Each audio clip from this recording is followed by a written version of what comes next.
Сәлеметсіздер ме? Бүгін бізде екінші сабақ дауыссыз дыбыстар сабағы. Бүгінгі сабақта хангыльдегі 19 дауыссыз дыбысты үйренетін боламыз. Бұл слайдта негізгі дауыссыз дыбыстар. Бұл слайдтағы бірінші қатардағы ол негізгі дауыссыз дыбыстар. Ал қалған дауыссыз дыбыстар осы негізгілерге жалғанып, немесе солардың қатайған кішкене күрделі түрлері. Осы бастапқы негізгі дауыссыз дыбыстар үйреніп алсаңыздар, қалғандары оңай болады. Дауыссыз дыбыстарды бастайтын болсақ, ең бірінші әріп ол бізде Г әрпі. Г немесе К. Бұл әріпті жазу үшін былай солдан оңға қарай бір сызық, жоғарыдан төмен қарай бір сызық жазамыз, сонда К әрпі шығады. Одан кейін тура соны қарама-қарсы айналдырсақ, яғни жоғарыдан төмен қарай бір сызық жазып, солдан оңға қарай бір сызық жазатын болсақ, онда Н әрпі шығады. Жоғарыдан төмен қарай бір сызық, былай жазамыз, К әрпін жазамыз. Одан кейін солдан оңға қарай тағы бір сызық жазған кезде бізде, яғни квадрат болған, квадрат ол бізде М әрпі, М. Келесі әріп бізде адамға ұқсайды, ол С әрпі, және де дөңгелек ол иың, яғни ың әрпі. Бұл слайдта мен әріптерді айтқан кезде қай бөлігіміз, ауыздың қай бөлігі қатырақ жұмыс істейтінін көрсеткім келген. Н әрпін айту үшін бізде таңдайды көп қолданамыз. К әрпін айту үшін түбір тісті, С әрпін айту үшін тістерімізді, М әрпін айту үшін бізде ерін көбірек жұмыс жасайды. Және де ыңды айту үшін бізде тамақ, яғни тамақтан шығады, ың. Келесі әріптер бізде бірінші ол К әрпі, К, одан кейін Д, Т, Р немесе Р әрпі, Б, сосын П, Ч, Ч және Х әріптері. Корейше атаулары да бар бұл әріптердің. Ол негізі бірақ оған қатты мән бермей қойыңыздар, себебі сіздерге маңыздысы қай әріп қандай дауыс шығаратыны. Бізде Г және К әріпі, Г болады, кейде К болады. Оған бір сызық қосқан кезде, онда К әрпі шығады, К. Бұл әріпті айтқан кезде, сіздер К-дан кейін Х бар деп елестетіңіздер, міне, К деп айтасыздар.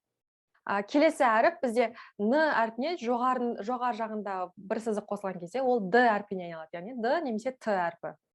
Корейше атаулары ол миын және тегіт. Енді миым деген М әрпінен үстіне екі сызық қосылып тұрған, ол Б әрпі, яғни Б. Бип. Енді счет әрпіне, яғни С әрпіне үстіне шапка ілсек, онда Дж болады, яғни Дж болады, Дж. Енді бізде мынау ың әрпі бар еді ғой, дөңгелек. Соның үстіне тағы да бір шапка ілетін болсақ, онда хит болады, яғни Х біздегі Х әрпі. Х. Әріптерді айтып өтейік. Г немесе К. К. К. К. К.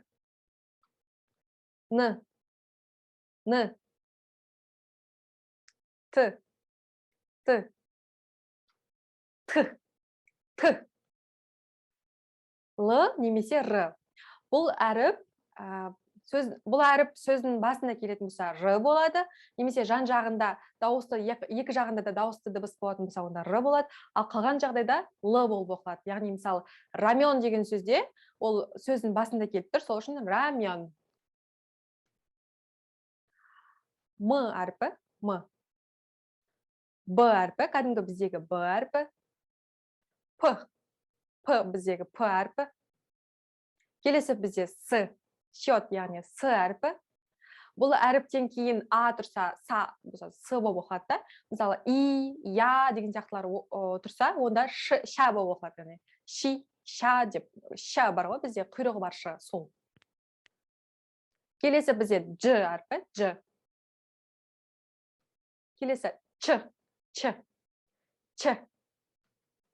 Келесі бізде Ың, Ың. Келесі бізде Х, Х. Бұл слайдта мен қандай әріптер қазақша қалай болатынын жазып қойдым. Бірінші бізде Г, кейде Г болады, кейде К болады. Ол сөзге байланысты. Келесі бізде К, яғни К-дан кейін Х, жақшаның ішінде тұрған Х бар ғой, соны К-дан кейін Х бар деп елестетесіңдер, К деп айтасыздар. Одан кейін Н, одан кейін Д немесе Т әрпі. Одан кейін кейде Р болып оқылады, кейде Л болып оқылатын Р әрпі. Негізі кәрістерде Р немесе Л деп анық әріптермен айтпайды, оларда бір Р мен Л-ның ортасындағы бір әріп. Р, сондай әріп.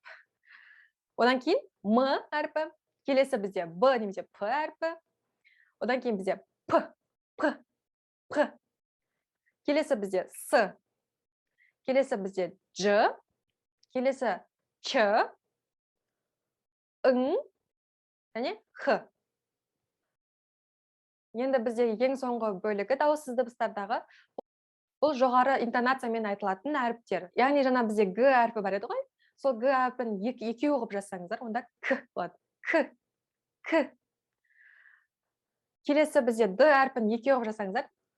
Енді екеу қылып жасаңыздар, д әрпін т болады. Одан кейін с-ны екеу қылып жасаңыздар, с. П-ны екеу қылып жасаңыздар, п. Және ч-ны екеу қылып жасаңыздар, ч болады. Осымен бізде 19 дауыссыз әріптерге арналған сабағымыз бітті. Сау болыңыздар.